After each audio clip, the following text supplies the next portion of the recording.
Welcome to the Leader Mentality Show with Rob Clemens. Special show today. As always, we like to talk about mindset. For you out there who have been leaders of your organizations, you might be the leader of your team. You might not even be the leader of your team.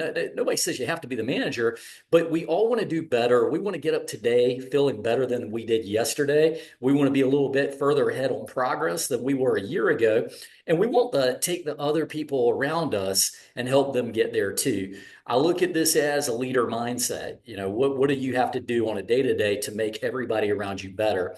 And some of us have different means of doing it. In fact, some of us even sometimes struggle with it. Look, you're having a great day today, but tomorrow could be a challenge that tests your mindset. And so I want to bring on somebody today that can speak exactly on this. He's going to tell us all about how to build your best mindset, what all he's been doing in this industry to get him there. He is an author and speaker. He's actually a person who is a certified mind mapping expert and speaker. He's author of Student of the Game Mindset, and he's done a lot of great things out there. Welcome to the show, Mr. Sean Mitton. Hey, great to be here, Rob. I always enjoy talking with you. Oh man, well, the first time we met each other, we talked for probably about 30 minutes and we had to cut it off because we had other things to do. But we got a lot in common, man. So I'm looking forward to hearing from you today. You're a busy guy, man. I know you're all over the place. I appreciate you taking this time to go on the show with me. What all kinds of things are you up to right now? I had a really interesting workshop a week or so ago with Carnegie Mellon University alumni. And one of the components of the student of the game mindset that I like to talk about is reflection. And, people have achieved so many wonderful things. I know you've achieved a lot of great things in multiple endeavors.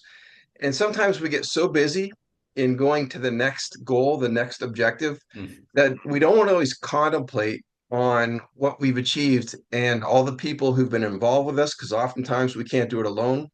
The challenges, the adversities, the life lessons. And so basically, we did an hour talk and workshop about reflecting on 2024.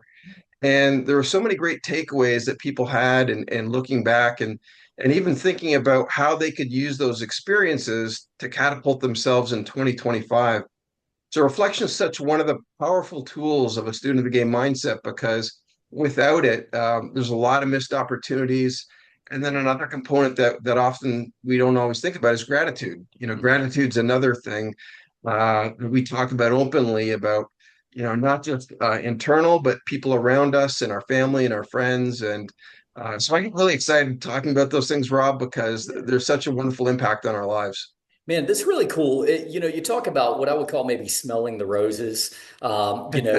We're taught in modern times. It's a very, very popular teaching lately that you can always do more, achieve more, work harder, 10x it. And I get it. There is an element of that, but sometimes you do have to take a moment to look back and say, look, we did some great things this year. Don't just keep bashing right by it, right? That's a great, and I'm guilty of this as well, because I know there's things that I've accomplished that I just went on to the next thing and I missed opportunities to identify learning moments, people that I needed to acknowledge more and more. So I think it's a wonderful thing that we can build into our lives. I call it a little bit of that wonderful life syndrome. You're getting in on a day to day, you're touching all these people and you don't even realize it. And I think that sometimes in a mindset situation, part of the problem we run into is it's natural. We start beating ourselves up a little bit. And, Yeah. you start thinking, oh, I should be doing more. I should be affecting more. And you're missing all the great things you're doing. What's a good way that you found to, kind of ground yourself when you find yourself in that zone? Yeah, it's a lot of times what I find is those reflective moments happen when we're away from a computer. Mhm. So, when I'm taking the dog out for a walk or mowing the lawn or at the gym, oftentimes my mind will kind of contemplate, if you will, or meditate on different components. And for me, those are always wonderful opportunities. And it's just about, pondering those things. And every time I go, I'm in those situations. I think you never know what's going to come up in your mind because those are great opportunities to ponder those things. Absolutely. Are you a meditation guy? I am, I'm a sports guy. So way back when sports visualization was a big Mm. thing for me. So I got into breathing and how to slow yourself down in competitive moments. And so that's been a part of my journey, if you will, and sports and business. There's a crossover for me. Man, it's funny. There's such a healthy balance, isn't there? Because when you first said that, you hear about a guy named Jaden Daniels. He was quarterback for the Washington Commanders Yep, this year. And yep, Jaden, he was almost on this mental reps thing. He was talking about using VR technology to get yep. reps before you're actually in the game. And so I almost feel like we're talking about two sides of the coin here. Some of it is being more prepared, doing what you have to do to get better and better at whatever your trade is. And then there's the other side, which is not, burning yourself out and taking a moment to step back and maybe ground yourself a little, right? It's exactly right. Exactly. Yeah. I think in a lot of different ways, we got to be careful not to overdo things because, you know, even from a eating standpoint or things, we've always heard the term things in moderation. Hmm. And I think that can go for our work life as well. If we understand we're not going so far that we burn ourselves out, that can be detrimental to our goals as well. Yeah, absolutely. What do you think is a good message for talking to a team when you have somebody in a leadership position and they're trying to motivate their team and trying not to burn their team out at the same time? How do Right. you kind of coach somebody through that situation of the right balance?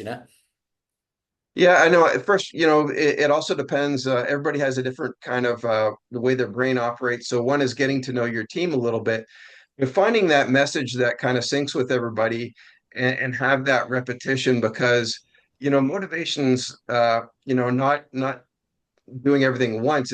Almost in bite-sized chunks so that you can continue and motivate.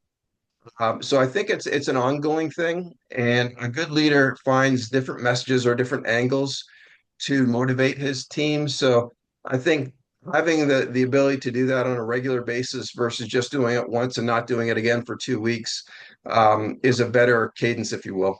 I love it that you said that, man. That is such a critical thing. I find a lot of companies, they do the right thing. They say, I'm going to hire this motivational guy. I'm going to hire this mindset person to come in, and they do a one weekend thing. Maybe they go all out, and you go, way to go, company. You're doing the Yeah, right right, thing. right. But then they never do it again.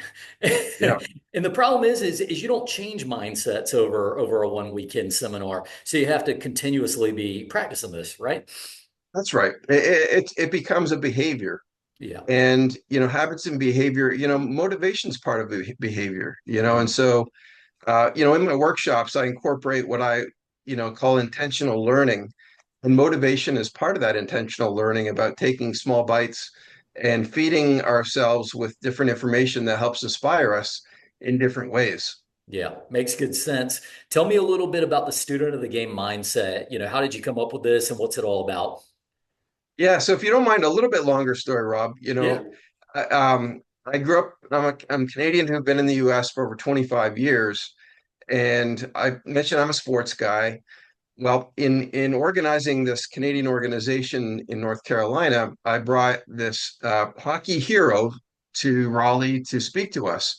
Now, people remember moments where, like, everybody remembers where they were, like, whether it's Martin Luther King being shot or things of those natures. In Canada, back in 1972, there was a moment where this hockey player scored the game-winning goal of a legendary series with 34 seconds left, and the whole country celebrated at once. And so this gentleman, Paul Henderson, came to North Carolina and he spoke about being a hero to Canada. This moment, by the way, was named the top 5 moments in Canadian history Mm. at the turn of the century. And he talked about his journey. And it was really incredible because people came up to him afterwards and said, Paul, I remember exactly where I was when you scored your goal almost 40 years ago.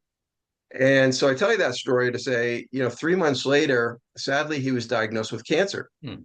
And so, I said to Paul Henderson, if I collect stories from people all across the country about where you were when you score, where they were when you scored, would you support me? And he said yes. Wow. And so for over a year's period, I collected over 200 stories. And keep in mind, I'm asking people something that happened 40 years ago, and 7 out of 10 baby boomers remembered exactly where they were. That's how emotional it was. Yeah. Yeah. Um, So I did a 40th book called The Goal That United Canada. And then I did a 50th book. I was asked by a hockey historian to write a second book about this incredible series. And that was more from because they were playing the Soviet Union, who was the lead, one of the leaders in hockey back then. Hmm. And so, how to answer your question, long story short, the student of that game mindset came from one of the stories that I researched about one of the legendary players. And what was fascinating to me was back then, not only did he get his undergraduate degree in the early 70s, but he went on to get his master's. And this is well before the self-improvement industry. Hmm. But he had a very holistic approach to saying, this is how I'm going to be the best I can be at the position of goaltender. And there was a few things that I took away from it, Rob. I thought, first of all, how many people do I know who've done a paper on their career? Basically a preparation document to say this is how I'm going to be successful. This is how I'm going to be in the top 5% of what I Hmm. do. Right. And he looked at it holistically. He didn't just talk about his goals, he talked about his motivation. He talked about what he'd do on the ice, off the ice. He talked about emotional intelligence. He talked about if I have adversity, meaning letting goals in as such, how do I emotionally react to that? How should my character, my personality be around those things? He thought about the resources around him. How do I maximize the resources and the people, including my coaches, my teammates, my parents? And I thought, geez, that's incredible. And that's really how the student of the game mindset came up. And to take another step, I thought, people aren't going to take multiple months like this gentleman did to put his thesis paper together, and they're not going to write 50 to 60 pages. Now, part of my journey is that over the last 20 years, being a very strong visual learner, I found this tool and a process called mind mapping. And mind mapping is a visual way to organize information it's all in one document or one software piece. And you have a core idea, which is in the middle, and then you have branches and then sub branches. Hmm. And so what I did is I married those two ideas or concepts together to help people create their own student of the game mindset in a morning or an afternoon. Nice. And so that way we can dive in to understand, what their goals are, what their objectives are, areas that they're strong, but also areas that they can improve upon. Mm. And some of those areas which I've mentioned, but also, having a good coach, mentor, or advisor, which is so important. Being proactive to understand if you have adversity, what are strategies and tools that you can use to overcome that? How can you support other people in your team in case they have adversities? Hmm. We talked about reflection already. And what I find is when people do this, I ask them the question. I say, Rob, what's your student of the game mindset? Like, how prepared are you in your field of endeavor that's really Yeah. important to you? And this isn't meant to challenge them, but it's meant to be awareness, right? And a lot of times on a scale of 1 to 10, they say, Sean, I feel like I'm maybe around a 7 or an 8. And then we go through the workshop and we do mind map branching, Yeah. and they find opportunities for improvement, which is exactly what we want, right? We want to find out how can we better ourselves. And they say, Sean, you know what? Actually, I might have been a 5 or a 6, and I see opportunities through this mind map workshop, the student the game mindset. And so if you think about an organization, and let's just say you have 25 people in there, and we find that each one has a little bit of areas for improvement, then organizationally, those are they're great growth opportunities. Hmm. I agree. And If can so I that's jump? kind of hopefully that gives you a little bit of idea about the student of the game mindset and what we can do in a very short period of time to help people be aware and opportunities for growth. I would, and you said a lot there, so I'm going to try to kind of Yeah, recapture a couple of sure. things. Some of the things that come to my mind right off the bat are one thing I thought of is the man running on the track by himself or the woman running by herself. A lot of times you're running, you're giving it your all, and you feel like you're flying, and then somebody else comes on, maybe an Olympic athlete, and they start running around that track next to you, and you go, "Oh, buoy!" I'm really not as fast as I thought it was. There's a power and just recognizing that you can do better sometimes. Right. That's a mental thing, right? Yep. Yeah. Well, The I have one other one I wanted to tell you though. This one I think it's a beautiful thing. I love that you said what you said and about how you're trying to become kind of a student of the game. You're trying to master what you do, and you should. There was a you ever watch competitive eating? Yes, Yeah, like the hot dog contest. All right, so there was a guy named Kobayashi, kind of world renowned at the time, and I watched a documentary on Kobayashi one time, and he talked about the fact that this wasn't just about all cramming hot dogs down your face. That's how a normal person might look at it, but rather he was determining and writing notes on how quick he could put the bun in his mouth if he did this, what the time would be if he did this, if this happened, how would he reply? And at the end of the day, he was the best in the world at what he was doing. And it's kind of like what you're talking about. You have to commit another level down than just trying to do it. You got to try to be great at it, right? that's right. And the rewards are tremendous. I mean, we're in such a competitive, environment and Mm. society that, for the people who don't do these types of mindset workshops, you know, they're missing out opportunities. And I don't say that in a bad way.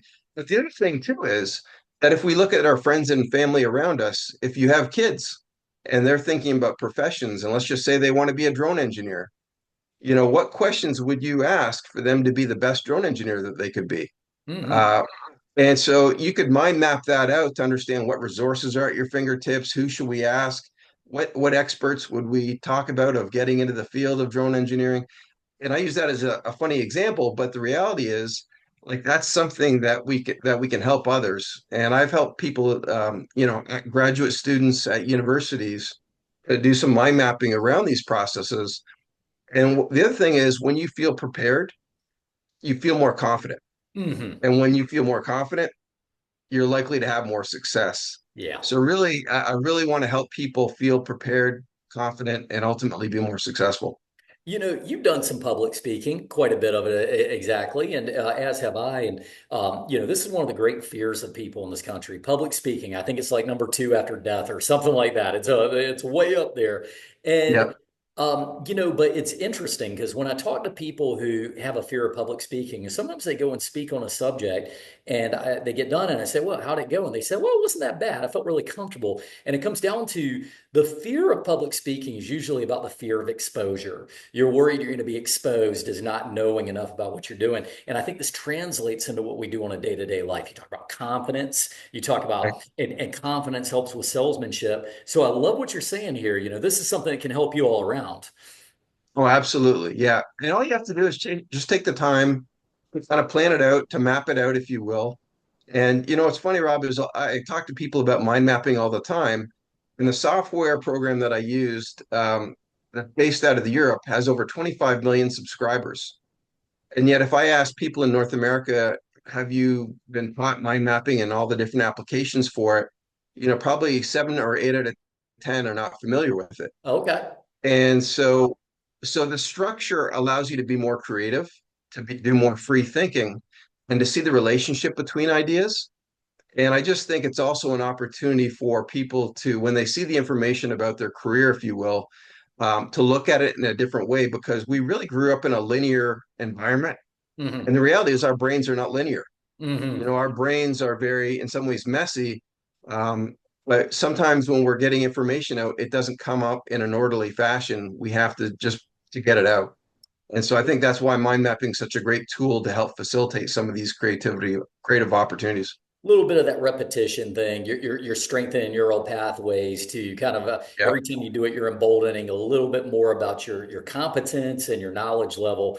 I'm going to scoot you over to a couple of quick subjects, and then I want to hear a little bit sure. about how you got into the role you're in, and obviously some of it you just told us. You mentioned in one of your bios that you've interviewed some top athletes and Yes. mentioned names that everybody would know, like Wayne Gretzky and Sidney Crosby and a couple of hockey legends and things. Tell me a little bit about Wayne Gretzky. You said you interviewed him. Tell me about his mindset. Yeah, it was really interesting. I've got a story for you. So I was really nervous. Like I actually had it on my calendar, probably months out, that my goal was to get an interview with Wayne Gretzky. And at that time, he was the coach of the Phoenix Coyotes, and he was coming to Raleigh for a game. And I had it on my calendar say, I'm going to get media credentials to go interview him. And, I worked pretty hard, but it ended up happening. And then my thought was, okay, I'm going to get one opportunity probably to interview him.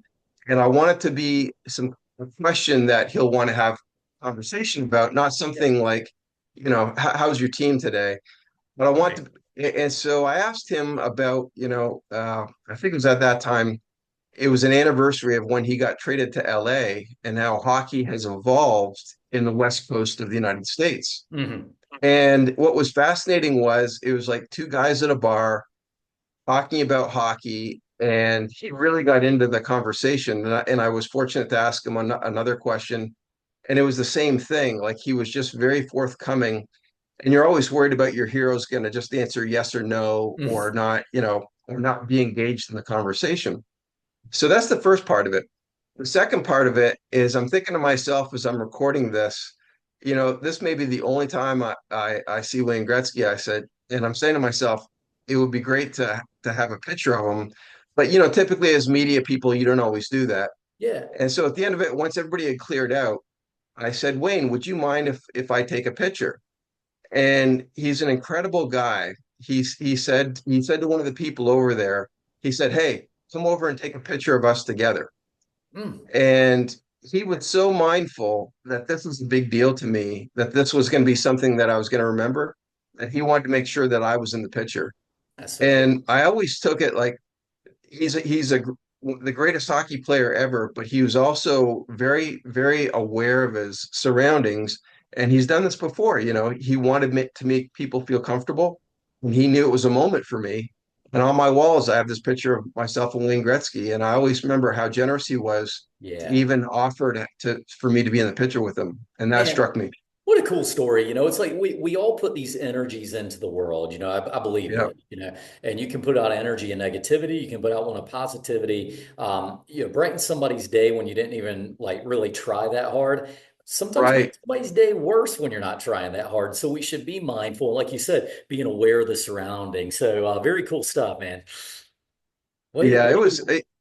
it was a great moment, and I just I think about his generosity and his kindness, and Yeah. sometimes the people at the top, maybe they don't always have to do that, but I Yeah. think he was brought up the right way. His dad taught him well, and his Yeah. mom. Yeah, very, very cool stuff. Well, listen, Sean, we talked a little bit at the beginning about all the things you've been, doing and a little bit about the student of the game mindset. How did you, get to the role you're in right now? I feel like a lot of people, would love to help teams to grow and to become a, public speaker and things like that. Tell us a little bit about your trek in, little Sean back in school or whatever, and how you got to where you are now. Yeah, you bring up a great point about public speaking earlier, and like if you would ask me in my educational days if I would have been a public speaker, I would have said there's no way. And I probably say the same thing about writing 3 books. I would never have said that. I think what the difference is I became so passionate about these topics. And once you get so passionate about things, then you want to share it with others. Hmm. And so, in my mind mapping journey, if you will, in over 20 years, I've done over 1,000 mind maps. Wow. And I've talked at different conferences, I've done coaching for people, and of course, I've done mind maps personally for myself in my journeys. But I know that there's an opportunity that people could learn this as well, and they just haven't had the opportunity. And I guess for people who want to get into speaking, if you can find something that you're really passionate about and you've got a story to tell and find a way to tell it, public speaking doesn't become so hard when it's something that you really enjoy talking about. And I think if I was to share with the education world, talking about public speaking, allow students to talk about something that they want to talk about. Yeah. Because if you're talking about something you're not confident about or you don't enjoy, public speaking is not going to come off very well, and you're going to have a fear of it. So my Right. suggestion is, find out something you're passionate about, um, and go that direction. If public speaking is the avenue for you.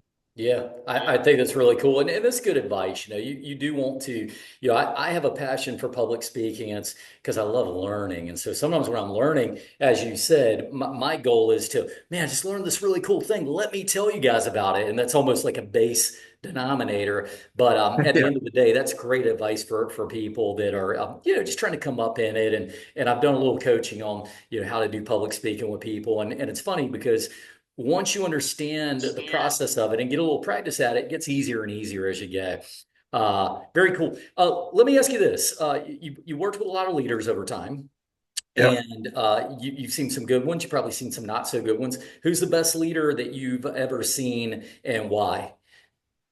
Wow, that's a great question. I'd have to, go back of my Rolodex and my journey, if you will. You know, I want to go back to. I'll answer the question a little bit differently. When I mentioned the hockey hero Paul Henderson, I got to know him very well, and he actually went on to create his own organization called Leadership Impact Group, Okay. and they did talks. Part of his journey was he went down a spiritual pathway to help others and to talk to business leaders about how spirituality can help them in solving their problems. And I guess what I want to share is that on a regular basis for a number of years, I check in with him on a regular basis, and him and I have conversations. And it may start off like you and I, Rob, just saying, how are you doing? And next thing you know, we're talking about something that's very stimulating, and something that maybe you just don't talk about with other people all the time. And so, I found like he was a very inspiring leader to me. Hmm. It's almost a friend, mentor, and coach. And, I always take away something from him. And hopefully I share some stuff that stimulates his thoughts as well. But one of the things we were talking about one time was a little bit about mental health and how men in general don't always share their feelings or what's going on in their world, right? And he was saying to me, he said, Sean, one of the things I try to do on a daily basis is to reach out three people I know and check in with them. Hmm. And he says sometimes it becomes four or five, but he says it's a habit that I do just to see how people are doing. And I really took that to heart. And, I thought about that myself, and whether it's just texting somebody, people don't always like long drawn out phone calls these days, but, just saying, I'm thinking about you and I appreciate that. I appreciate you and things of that nature. And that's something I've incorporated in my life and checking in on people. And that was something that he taught me, that I don't know that I would have learned in other places per se, but he's been a great inspiration and leader. And I will say, sometimes we get leaders who help us in different ways, and others, there's not always a great fit. But I think, find somebody who you can align with and who you might mention the word learning. We got to learn from each other. Hmm. Um, that is somebody I think of top of mind because every time I reach out to him, I'm always interested what's going to come up. It's not planned. There's no agenda, and those are great people to have as relationships with. Yeah, I'll tell you, that's a great point. So I love the thing about reaching out to people. So, sometimes you should, if you're on your phone at nighttime and you're bored, you're just trying to figure out what you want to do. You got like me, you're always looking for something to entertain your mind. There's nothing wrong with scroll through. This is something I'll do. I'll scroll through my addresses of people, and I'll just send out a little message. Hey, hadn't talked to you in a while. Hope you're doing well. Have a great 2025. It goes a long way, and sometimes it's that Yeah, that little thing you do where you realize, man, I kind of miss talking to this person. And beautiful yeah. tip. I love that. Well, there was another thing you said, and uh, you talked about leadership. Yeah, I kind of done a lot of studying on this, as you can imagine, leader mentality. What makes somebody great at what they do. And I think one of the biggest faux pas we make is that sometimes we begin to think a leader is a certain person, or it's all, and they're very limited. I almost categorize leaders in three categories. There's three, I mean, there's lots of categories, but there's like three basic ones that I've uncovered. There's the inspirational leader, there's the educational leader, and then there's the leader by winning. And sometimes they're all three in one. But the way I define it is this: my father and I were having a talk one day, and we were talking about who's the greatest leader of all time. These are what two nerds do when they're Yeah. talking. And he kept saying stuff like Alexander the Great, and I was like, it's interesting. And I said, well, what made him a leader? And he's like, he could get people fired up. He could get them to go behind him. And I was like, okay. And as we started going through it, I started realizing my father was describing inspirational leaders. I said, but Uh, but But if you go in that route, well, it's like, okay, so you got him, but what about a guy like Gandhi? He wasn't necessarily going to be like, come on, guys, let's go win the game today. But he was Right. leading people through education. It was a different kind of way and showing them things. And then you got your winning leaders. I take a guy like Usain Bolt. Usain Bolt wasn't in charge of an organization. He just showed that you could run 100 faster than anybody thought you could through the way he went about business. And so as you're out there trying to find your leadership, my challenge to people is don't feel like, oh, I got to be the life of the party to go be a leader. That Right. inspiration. I don't have to be the smartest guy in the room like the educational leader. You just have to be the best version of yourself, and you can fit in any of these categories. Right. Yeah. And you're right. I mean, one is you want to be yourself. And I think the other two is you want to try to help make people better. Yeah. And one of the things that I do in my workshops is a workshop around collaboration about identifying opportunities for improvement that we brainstorm about. Hmm. And one of the things that I share is if you look at all the people who are in the room, everybody's brain works in different ways. Hmm. We all have different educational experiences. We all have different personalities, cultural experiences. We Yeah. all bring different things to the table. And if we're all open to that and we can tap into what everybody brings, then you can be so much more powerful. But it has to start with being an openness and being aware that everybody can bring something different to the table. And the worst thing you can do in a brainstorm is start with judgment, both Mm. judgment of people and judgment of ideas, because brainstorming is a free thinking process. And again, if we leave everything open on the table, you never know what comes out. So that's why I think leaders can be really powerful in getting all that out of the people and making them better. Yeah, sometimes you got to drop those walls. When you get in those That's kind right. of groups, we want to have a real communication. Drop the walls, drop all these defense mechanisms that you've been forming for years. They helped you Right. survive. Now they're holding you back. You know what I'm saying? Uh, Totally. Yep, yep, yep. Very cool. Let me ask you a couple of quick questions, and then I want to dive into something. So I see a bunch of books on your bookshelf behind you, and you happen to dabble in a little bit of team building stuff. Give me a good book that you think would be beneficial to any team to read, other than Student of the Game Mindset, of course. Yeah, I mean, there's so many books that I've read over the years that have been part of my journey, if you will. And I think one of the things that, just as a comment about a book in general, is it's funny. Like one of the first ones I thought of when you mentioned that question was Seven Habits of Highly Effective People Mm, by Stephen Covey. And the reason I bring that up is, I probably read that book in my 30s. mhm, And so one of the key points was begin with the end in mind uh, mhm, as part of that book. And what's funny about that question is if you think about begin with the end of the mind about, that the story was about him being in his own coffin and how do you want people to talk about you? If you think about that question when you're in your 30s versus in your 50s, it's very different. mhm, And so that's one of the things I think about recently is like when I think about my educational journey of reading, all these books, the way I process some of them or the way I think about some of the things has evolved. mhm, And so I keep that in mind. And sometimes I'll reach back and I'll think about a story in a book or a couple pages and I'll read that chapter again. mhm. And so I really do look at my library. It's not as I'm going to go through a whole book. I'm going to dive into different components that brought an idea or a smile.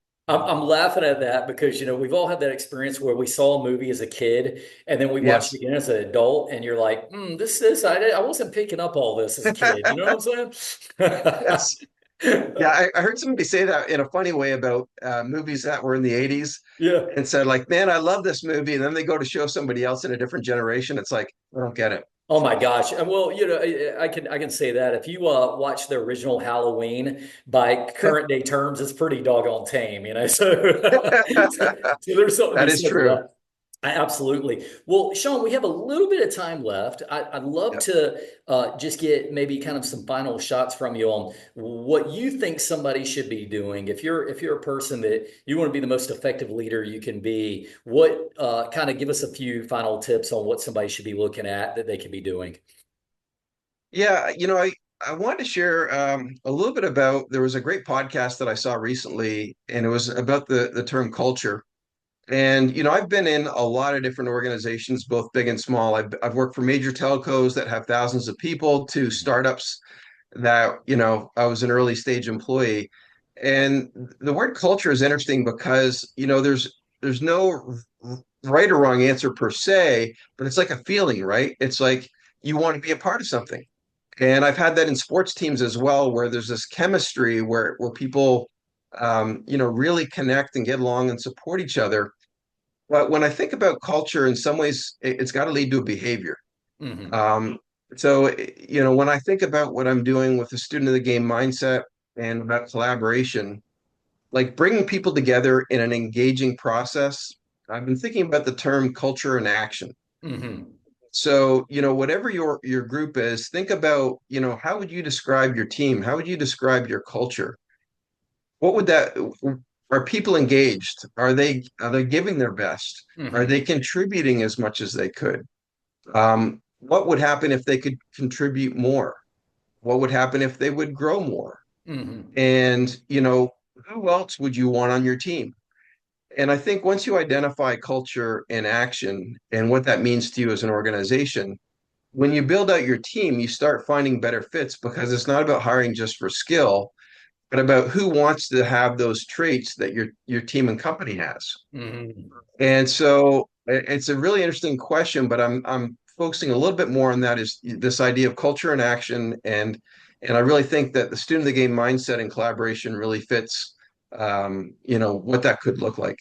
Man, Sean, you said something about culture and action, and I find like there's an interesting thing that happens to companies in America. This is my challenge to people that are running Yeah, businesses. And I heard this from a fairly successful business owner once. He said that, you put all these slogans on the website, all these marketing pieces out, we care about customers, we're a team, we're a family first, and all these things. And he said those were all marketing slogans. They were ways that they were trying to convince the public to buy from them. He said it yeah, wasn't until they actually adopted that they wanted to be that company that everything changed for them. And it is an interesting thing. We talk about who we are, but you're not practicing it. And so your culture right, is actually much different than what you're saying on your mission statement and your values. So I love that you said that. And I think that we all need to take stock of that. And if you do, you can be a better company. You can hire by that. I love that you said you could hire by that, right? right. Because it's also interesting. We've all heard the term imposter syndrome, Yeah. where maybe people don't feel like they deserve to be where they are. But the exact example that you just shared, that's a corporate imposter syndrome. Hmm. They have the marketing verbiage, right? But they haven't bought in, and it kind of shows itself if they're not really executing on what they say they are. Man. So that's why it's so important. It's got to come from everybody. It's kind of like a company-wide imposter syndrome. I love that you said Exactly that. right. Well, let's kind of wrap that as as a final thought because we talked all about mindset today. This is about mindset. We talked about Yeah. company culture and making others around you better. We talked about things like mind mapping and how that can affect you. To me, a big takeaway that I love from this show was that when you're out there and you're looking at how you're going to affect the world. You can affect it for the better, you can affect it for the worse, but every leader has had that thing you just talked about, that imposter syndrome. And really, sometimes those are the best leaders that have that. The reason I say that is imposter syndrome doesn't mean you're an imposter, but it means that you're reflective enough in yourself to look at yourself and go, am I living the life I said I should live? Am I walking the talk? And that's where it comes from. It's an inner exploration to find out where you stand. And so if you're out there and you're ever in a leadership position, you're kind of wondering, you're about to walk on stage and talk to a group of people, you're about to talk to your staff or whatever it may be, and you're wondering, man, I just don't, maybe I'm not what I said I am. That's healthy, but don't let it overtake you. But it's healthy to question, always be better. But there's good news for you if you're feeling like that. That means you probably are a great leader. That's my theory. I like it. Awesome. Awesome. Well, Sean, you are amazing author, speaker, Sean Mitton. You say, I read your bio before we met up, engaging storyteller for sure, student of the game mindset. Tell us how people can find you. Yeah, probably the best way is on LinkedIn. So look for Sean, Sean, last name Mitton, Mitton, and you should see my headline, Student of the Game Mindset. I love to talk to people. And by the way, if they do want a copy of the ebook, Student of the Game Mindset, just reach out to me and I'll be happy to share it with others. Very good stuff. Well, listen, Sean, thank you for being on the show, and we'll have to have you on again sometime, of course, you know. I look forward to it, Rob. Always enjoy speaking with you. Absolutely. And we want to thank Sean. Also, thanks to all of our guests who support the Leader Mentality Show. We hope you got something of great value today. Make sure to like and share us on your social media of choice. And we'll look forward to seeing you all next time on the Leader Mentality Show with Rob Clemens.